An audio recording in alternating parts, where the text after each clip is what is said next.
Okey, mari. Bahu turun, leher tegak, panjangkan. Kemut perut jangan lupa.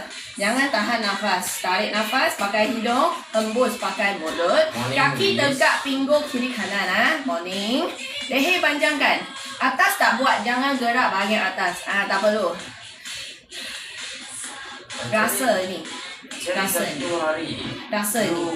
Enjoy. Jangan angkat bahu tengok depan cermin. Berdiri depan cermin tengok sendiri. Semakin sihat, semakin cantik. Semakin kuat, semakin boleh tahan. Badan pun semakin cantik, nipis.